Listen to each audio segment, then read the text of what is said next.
Good morning, and what a cold morning it is today. -3 degrees it was in my car, and it's the first time I've ever seen frost inside the car as opposed to outside the car. Anyway, today's scripture is taken from Mark 10, verse 5. And what does it say? It says,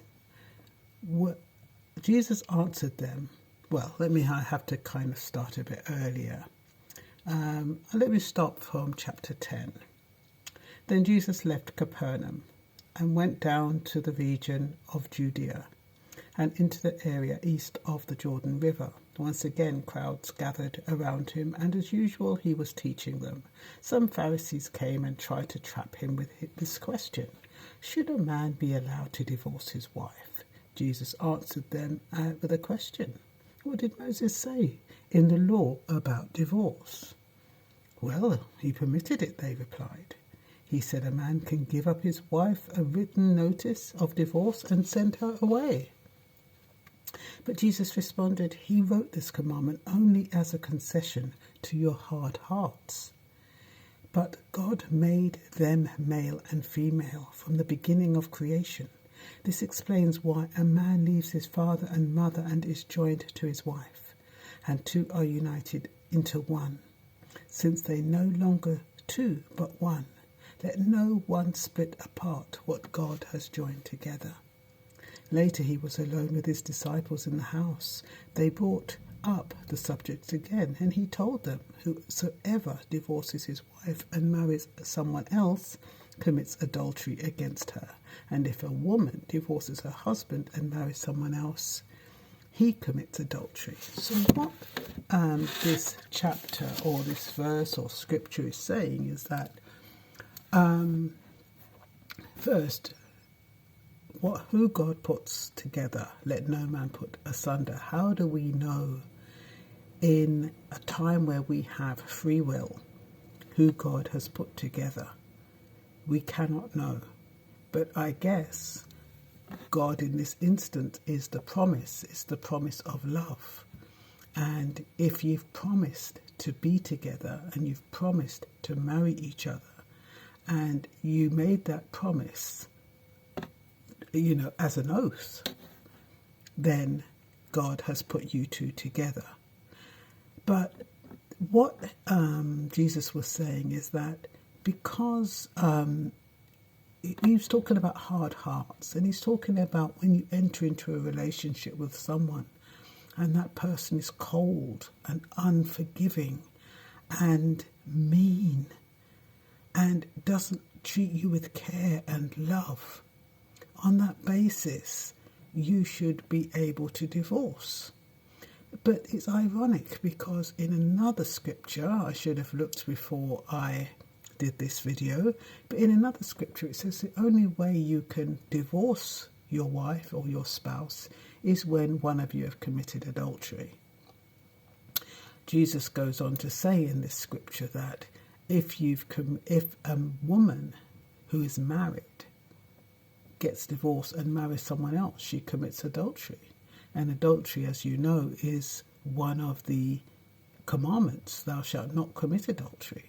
So technically, unless your husband is dead or unless your husband committed adultery, and that's why you divorced him and vice versa, you should not be married. That's basically what it's saying.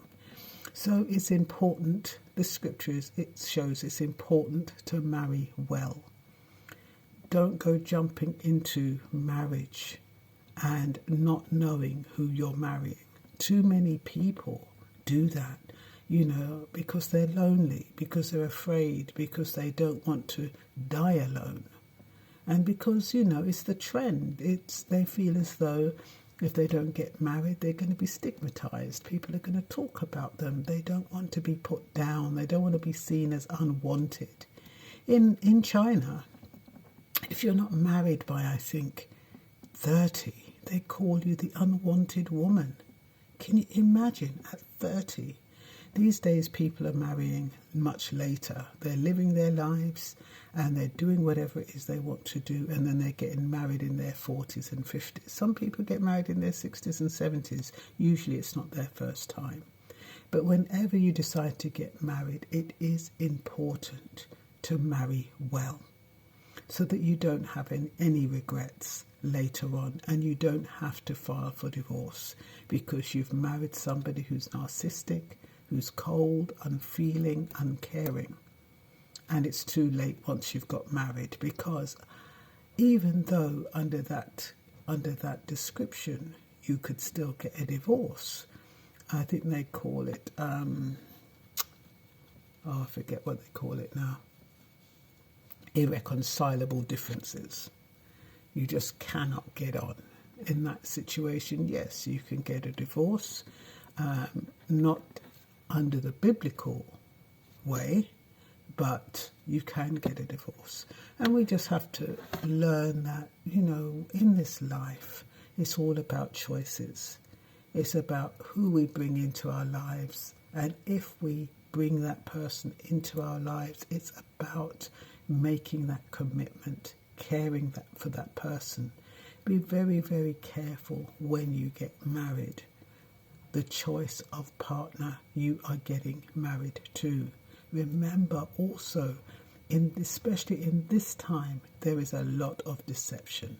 There is a lot of manipulation. There is a lot of exploitation. People are exploiting women, especially who live alone, who might have a decent job, who might have a little money, who might be stable. You have men out there exploiting this situation. So you have to be very careful. You can date and you can go out, but be careful who you marry. This might be late for a lot of you, but if it's too late and you're already married and you found out that your husband isn't caring, your husband is cold, and you don't want to divorce, or you can't divorce, or for whatever reason, just show love as much as you can and try to protect yourself and keep yourself safe. Just be wary of that person and take strides, use your discernment to make decisions. Just because you're married, it doesn't mean that you need to be controlled by that person. Just because you're married, it doesn't mean that you have to do everything that your spouse says. Think about yourself, protect yourself, always operate in love. And if you feel as though you're being asked to do something that you don't think is healthy, or you don't think is in your best interest, you don't do it. So a lot of people think once they're married, it's over. They've made that decision. They have to go along with what their spouse does and says. No, you still have a right. You're an individual. You have to operate with confidence. You have to operate with self-love and integrity. You have to stand up for yourself. And when you stand up for yourself, it doesn't mean that you are cocky and you can, you're rude and disrespectful. It's still talking about love. When you stand up for yourself, you stand up in love and care and respect. Things will change over time. It might take a while, but things will change over time. And I think I'm going to stop the scripture there. Okay then, bye-bye.